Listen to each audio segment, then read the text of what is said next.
ഇന്ത്യയോട് കൂടുതൽ സൗഹൃദം പുലർത്തുന്ന രാജ്യത്തിനൊക്കെ പണി നൽകുകയാണ് അമേരിക്കൻ പ്രസിഡന്റ് ഡൊണാൾഡ് ട്രംപ്. പ്രത്യേകിച്ച് റഷ്യയോട് കൂടുതൽ അടുത്താൽ ഇന്ത്യക്കിട്ട് പണിയുമെന്ന ഭീഷണിയിൽ ഇന്ത്യ ഭയപ്പെടാതിരുന്നതും റഷ്യയോട് കൂടുതലായി അടുത്തതും ട്രംപിനെ പ്രകോപിപ്പിച്ചിരുന്നു. അതുകൊണ്ട് തന്നെ റഷ്യ വെടിനിർത്തലിലെത്താൻ നിശ്ചയിച്ചിരുന്ന 50 ദിവസത്തെ സമയപരിധി കുറച്ചുകൊണ്ട് ഉക്രൈൻ സമാധാന കരാർ അംഗീകരിക്കാൻ വ്ളാഡിമിർ പുടിന് 10 അല്ലെങ്കിൽ 12 ദിവസങ്ങൾ മാത്രമേ ഉള്ളൂ, അല്ലെങ്കിൽ ഉപരോധം നേരിടേണ്ടി വരുമെന്നാണ് US പ്രസിഡന്റ് ഡൊണാൾഡ് ട്രംപ് ഇപ്പോൾ വ്യക്തമാക്കുന്നത്. ഉക്രൈൻ യുദ്ധം നീട്ടിക്കൊണ്ടുപോകുന്നതിൽ പുടിനോടുള്ള തന്റെ നിരാശ അറിയിച്ച ട്രംപ് എന്താണ് സംഭവിക്കാൻ പോകുന്നതെന്ന് അറിയാവുന്നിടത്തോളം കാത്തിരിക്കുന്നതിൽ അർത്ഥമില്ലെന്നും പറഞ്ഞു. സ്കോട്ട്ലൻഡിൽ നടക്കുന്ന കൂടിക്കാഴ്ചയ്ക്ക് മുൻപ് ബ്രിട്ടീഷ് പ്രധാനമന്ത്രി കെയർ സ്റ്റാർമറിനൊപ്പം സംസാരിച്ച ട്രംപ് പറഞ്ഞു, പ്രസിഡന്റ് പുടിനിൽ ഞാൻ നിരാശനാണ്. ഞാൻ അദ്ദേഹത്തിന് നൽകിയ 50 ദിവസങ്ങൾ കുറച്ചു കൊണ്ടുവരാൻ പോകുന്നു.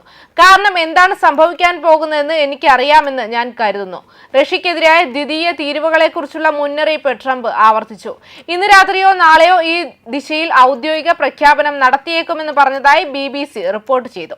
നിലവിലെ സാഹചര്യത്തെക്കുറിച്ച് പുടിനുമായി ഇനി സംസാരിക്കാൻ തനിക്ക് അത്ര താല്പര്യമില്ലെന്നും US പ്രസിഡന്റ് പറഞ്ഞു. 2 ആഴ്ച മുൻപ് അടുത്ത 50 ദിവസത്തിനുള്ളിൽ ഒരു കരാറിലെത്തിയില്ലെങ്കിൽ റഷ്യയുടെ വ്യാപാര പങ്കാളികൾക്ക് വളരെ കഠിനമായ താരിഫ് ചുമത്തുമെന്ന് ട്രംപ് ഭീഷണിപ്പെടുത്തിയിരുന്നു. ഞങ്ങൾ സെക്കൻഡറി താരിഫുകൾ നടപ്പിലാക്കാൻ പോവുകയാണ്. 50 ദിവസത്തിനുള്ളിൽ ഒരു കരാറിലെത്തിയില്ലെങ്കിൽ അത് വളരെ ലളിതമാണ്. അവ 100% ആയിരിക്കും. കാര്യങ്ങൾ അങ്ങനെയാണ്. ജൂലൈ 14 വൈറ്റ് ഹൌസിൽ മാധ്യമപ്രവർത്തകരോട് സംസാരിക്കവേ ട്രംപ് പറഞ്ഞത് ഇങ്ങനെയാണ്. ഉക്രൈനിലെ യുദ്ധം പുടിൻ കൈകാര്യം ചെയ്തതിൽ ട്രംപ് കൂടുതൽ അതൃപ്തി പ്രകടിപ്പിച്ചിട്ടുണ്ട്. വെടിനിർത്തൽ ലക്ഷ്യമിട്ടുള്ള മുൻ ചർച്ചകൾക്കിടയിലും റഷ്യ മിസൈൽ ആക്രമണങ്ങൾ തുടരുന്നതിനിടെയാണ് ഉക്രൈനിന്റെ ആയുധം നൽകാനുള്ള നീക്കം. നേരത്തെ സമാധാനം ആഗ്രഹിക്കുന്നുവെന്ന് പറഞ്ഞ റഷ്യൻ നേതാവിനെതിരെ അമേരിക്കൻ പ്രസിഡന്റ് രോഷം പ്രകടിപ്പിച്ചു. തുടർന്ന് ഉക്രൈനെതിരായ ആക്രമണം ശക്തമാക്കി. പുടിനോടുള്ള അദ്ദേഹത്തിന്റെ നിരാശ വർദ്ധിച്ചു വരുന്ന സാഹചര്യത്തിൽ റഷ്യക്കെതിരെ പുതിയ ഉപരോധങ്ങൾ ഉടൻ പ്രഖ്യാപിക്കുമെന്ന് ട്രംപ് സൂചന നൽകി. പ്രസിഡന്റ് പുടിനെ കുറിച്ച് എനിക്ക് വളരെ നിരാശയുണ്ടെന്നും അദ്ദേഹം പറഞ്ഞ കാര്യങ്ങൾ അർത്ഥമാക്കുന്ന ഒരാളാണെന്ന് ഞാൻ കരുതി. അദ്ദേഹം വളരെ മനോഹരമായി സംസാരിക്കും, പിന്നീട് രാത്രിയിൽ ആളുകളെ ബോംബ് വയ്ക്കും.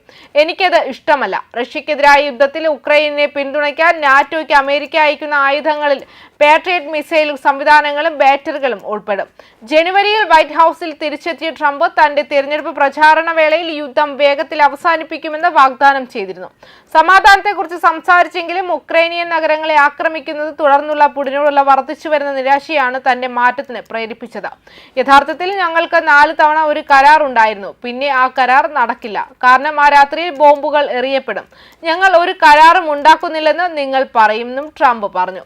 അതേസമയം റഷ്യക്കെതിരായ അമേരിക്കയുടെ നീക്കത്തിൽ ഇന്ത്യ തങ്ങളുടെ ശക്തമായ നിലപാടുകളുമായി മുന്നോട്ട് പോവുകയാണ് ചെയ്യുന്നത്. റഷ്യൻ എണ്ണ ഇറക്കുമതിയെ വിമർശിച്ചവർക്ക് മറുപടിയായി ഇന്ത്യ രംഗത്തെത്തിയിരുന്നു. റഷ്യയിൽ നിന്ന് എണ്ണ ഇറക്കുമതി ചെയ്താൽ ഇന്ത്യക്കെതിരെ ഉപരോധം ഏർപ്പെടുത്തുമെന്ന് യൂറോപ്യൻ യൂണിയനും അമേരിക്കയും ഭീഷണി മുഴക്കിയിരുന്നു. ഈ സാഹചര്യത്തിലാണ് ഇന്ത്യ തങ്ങളുടെ നിലപാട് വ്യക്തമാക്കിയത്. ഭൗമരാഷ്ട്രീയ ആശങ്കകളുടെ അടിസ്ഥാനത്തിൽ ഇന്ത്യ തങ്ങളുടെ സമ്പദ് വ്യവസ്ഥയെ നിശ്ചലമാക്കുമെന്ന് പ്രതീക്ഷിക്കാനാവില്ലെന്ന് UKയിലെ ഇന്ത്യയുടെ ഹൈക്കമ്മീഷണർ വിക്രം ദൊരൈസ്വാമി വ്യക്തമാക്കി. കൂടാതെ ഒരു ഭീഷണിക്കും വഴങ്ങുന്നവരല്ല ഇന്ത്യ. അതുകൊണ്ട് എന്തൊക്കെ പ്രതിസന്ധി വന്നാലും ഇന്ത്യ തങ്ങളുടെ നിലപാടിൽ തന്നെ ഉറച്ചു നിൽക്കും. അദ്ദേഹത്തിന്റെ വാക്കുകൾ ഇങ്ങനെയാണ്. ഇന്ത്യയുടെ യൂറോപ്യൻ പങ്കാളികളിൽ പലരും റെയർ എർത്ത് മൂലകങ്ങളും മറ്റ് ഉൽപ്പന്നങ്ങളും ഇന്ത്യ വാങ്ങരുതെന്ന് അവർ നിർദ്ദേശിക്കുന്ന രാജ്യങ്ങളിൽ നിന്ന് ഇറക്കുമതി ചെയ്യുന്നുണ്ട്.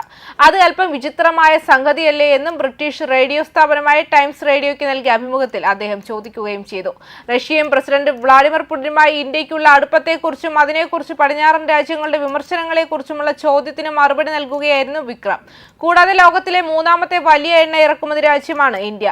കാലങ്ങളായി മധ്യകിഴക്കൻ രാജ്യങ്ങളിൽ നിന്നായിരുന്നു ഇന്ത്യ എണ്ണ വലിയ തോതിൽ ഇറക്കുമതി ചെയ്തിരുന്നത്. എന്നാൽ റഷ്യ എണ്ണ വില കുറച്ച് വിൽക്കാൻ ആരംഭിച്ചതോടെ ഇന്ത്യ അവിടേക്ക് തിരികുകയായിരുന്നു. 2022 യുക്രൈൻ അധിനിവേശത്തിന് പിന്നാലെ പല പടിഞ്ഞാറൻ രാജ്യങ്ങളും റഷ്യയ്ക്ക് മേൽ ഉപരോധം ഏർപ്പെടുത്തിയിരുന്നു. ഇതിന് പിന്നാലെയാണ് എണ്ണയ്ക്ക് വില കുറയ്ക്കാൻ റഷ്യ തയ്യാറായത്. ന്യൂസ് ഡെസ്ക് കർമ്മ ന്യൂസ്.